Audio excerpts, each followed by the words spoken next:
One of the things you're about to learn about ChatGPT is its ability to be empathetic, its ability to respond appropriately to rude messages and angry emails. Let's take a listen. John, I am very disappointed with you and your team on the project. It seems to be going down the tubes, and these clowns who you call team members seem to be doing an awful job at anything they're working on. I have still not received the test results from the last test scripts that were run.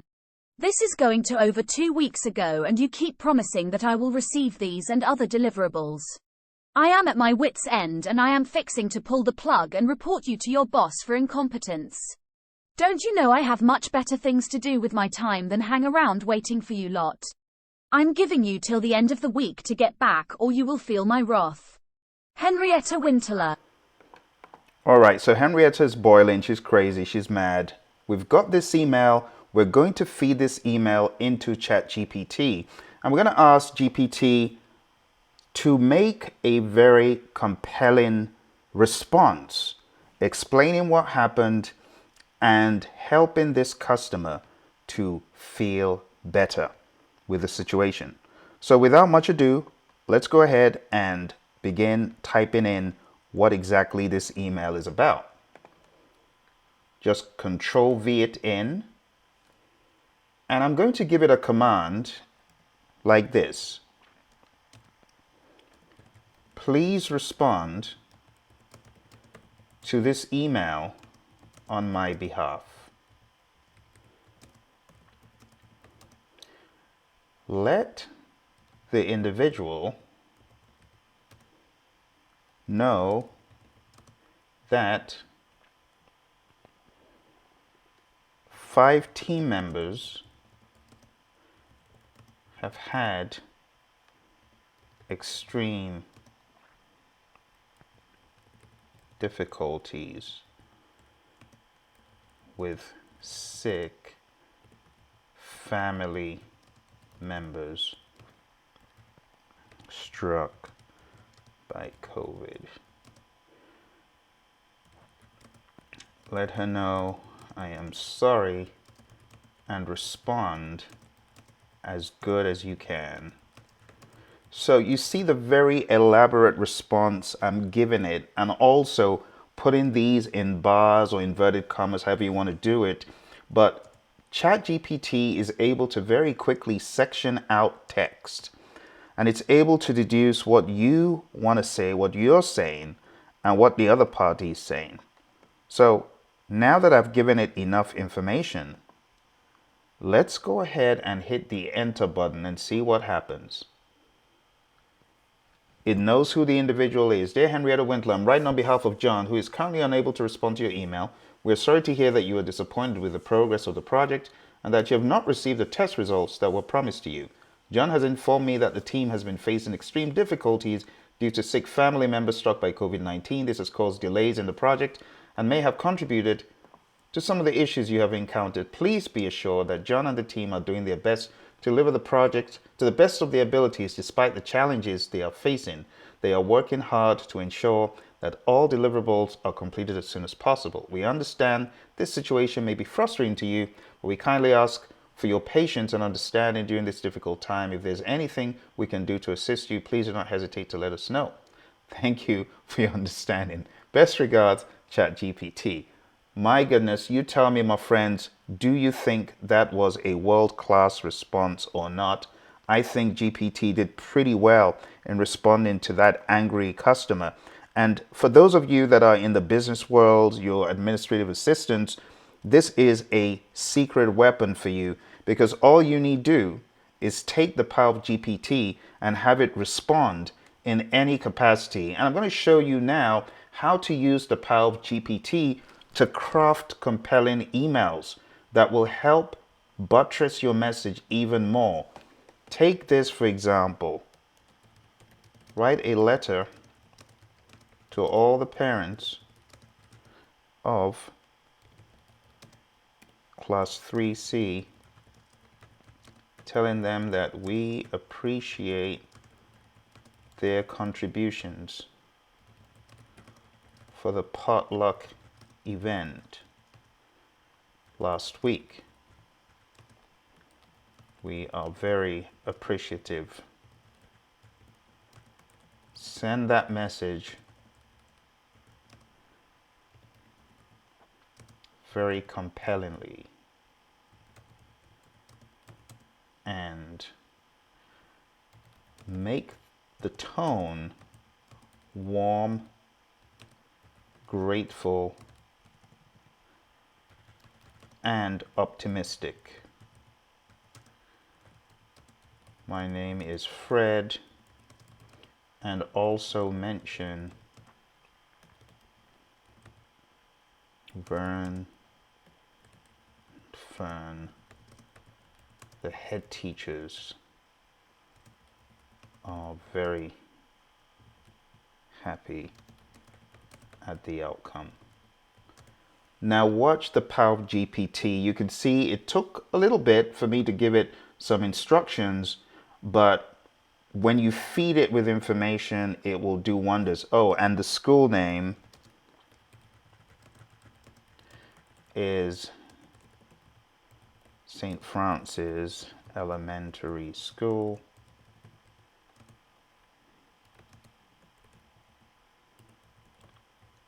All made up. Well, I went to a St. Francis. All right, there we go. Dear parents of Class 3C, we would like to express our heartfelt gratitude to all of you for your wonderful contributions to the potluck event that took place last week. Your delicious dishes, desserts, and snacks added so much flavor to the event and brought smiles to the face of all who attended. Fred, Vern, and Fern, you see the classic GPT intelligence taking out the names that you have given it and stressing who they are. See, head teachers of St. Francis Elementary School in Fordham were thrilled to see so many parents and children come together to celebrate and share their favorite foods. We're so grateful for the time and effort you put into making this event a success. Oh, that sounds so good. Your contributions to the potluck event showcased the warm, caring community we have at St. Francis Elementary School. It was heartwarming to see parents and children coming together to share food and enjoy each other's company. I mean, GPT, it's got words. It's got bars to spit. We would like to extend our sincerest thanks to all the parents who contributed to the event. Your support and participation made this event a memorable one. We look forward to continuing to work together to create more opportunities for our community to come together and share in the spirit of warmth and togetherness. Kumbaya. It knows how to craft messages, I tell you that. Thank you once again for your wonderful contributions to the potluck event. Your generosity and kindness are greatly appreciated. Warm regards, Fred, Vern, and Fern. Take a look at the input, but it's the quality input, my friends. Whenever you are putting in data into this tool, just spend a little bit of time, even if it's 3 or 4 lines long, 3 or 4 minutes, but take a look at the output. That is warm and classic. That does not feel like AI. And by the way, this is not my plus version of GPT. This is the same old one that everyone has. This is just GPT 3.5. So my friends, there you have it, the power of GPT to help you craft emails and for you to respond in such a way that there is some customization, right? By feeding it the names, feeding it the tone, feeding it what you expected to get from it, you see. And there are ways that you can test, I know, to see if it was written by AI, but no one's going to waste time with this because it sounds so good. And I am going to do a little test just out of curiosity. I am going to do a little test, and I'm going to test for AI writing. Now, there's a number of tools. There's a very easy, cheap one, AIWritingCheck.org, I believe it is. And we're going to put this in to that tool, and we're going to see how much of it thinks is generated by AI. So here we go. Let's put that in, and it says, Educators AI Writing is a free service developed by Quill.org. Thank you, folks. All right, we estimate based on testing with 15K essays, this tool is accurate 80 to 90% of the time. For this reason, we'd like to encourage teachers to exercise caution when using this tool to detect academic dishonesty. But anyway, we're going to throw this in, and then we're going to see how much of it believes is generated from AI. If it says more than 50%, I'll be surprised, because this does sound rather compelling. But let's go ahead and see. Check the text. All right, it's checking, and it knows it's written by AI, but it does not tell you how many words it thinks were written by AI. But honestly, just reading through that message, it is very precise, it is straight to the point, but at the same time, it does sound warm and empathetic. Let's try another AI detector tool. There's a writer.com, and I'm going to endeavor to put some of this in the box below. So this is writer.com/AI-content-detector. Let's paste this in, and let's see what it thinks. Let's analyze. What I like about this one is it gives you a little bit more information about the context. So this says human generated content is 85%. This is more like how I feel about it. Now, as far as my initial email, my angry email, let's go ahead and copy my angry email, because I wrote this angry email myself. This was not written by AI.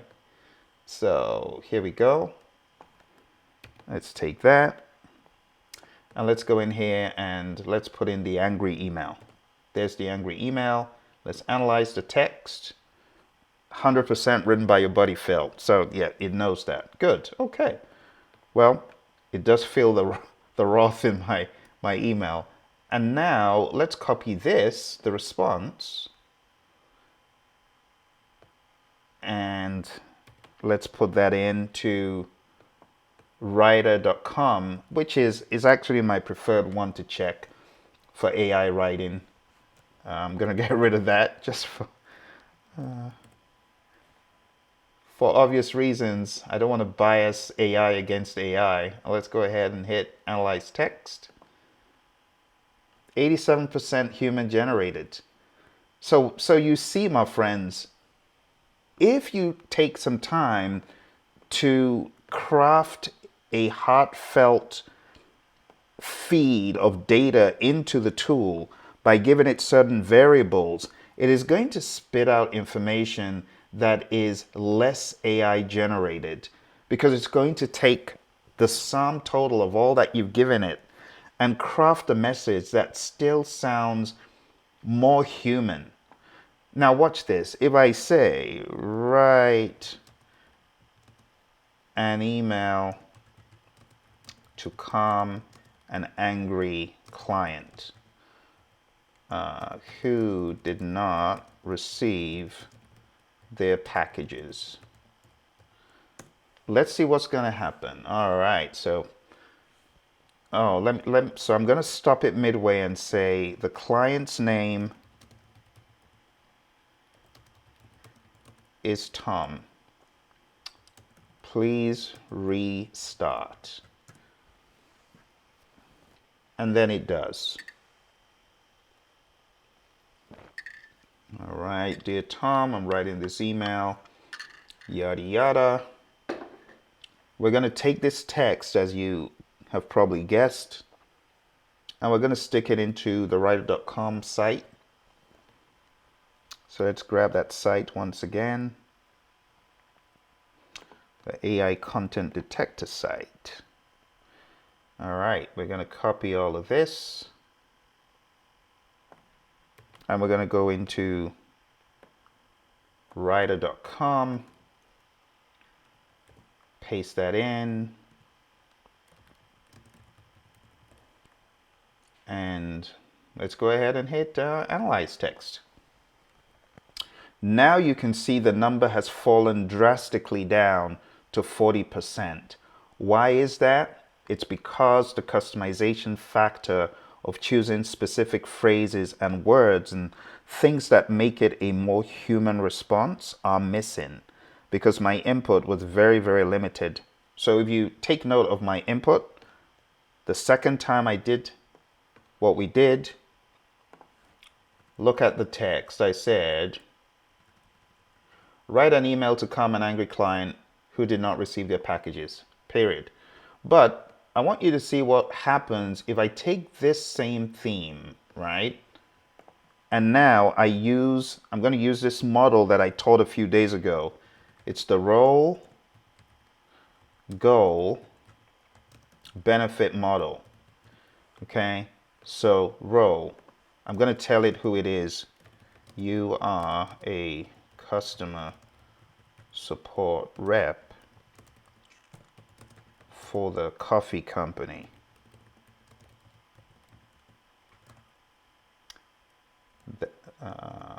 Which ships coffee to clients worldwide. Okay, goal. Write a message to convince Tom you are sincerely apologetic about him not receiving. And the thing about typos, GPT knows, it knows what you meant to say. About him not receiving, it said him not typoing, about him not receiving his coffee as promised. Explain there was a delay with the shipper. And the benefit, Tom is appeased and we will offer him a free second month subscription. Make the tone warm, empathetic, apologetic, and I'll just leave that one in there. This is the second time I spelled it that way, and heartfelt. Okay, now I've given it role, goal, and benefit. Okay, I'm going to give it one further command. Write this compelling email and sign off as Horace.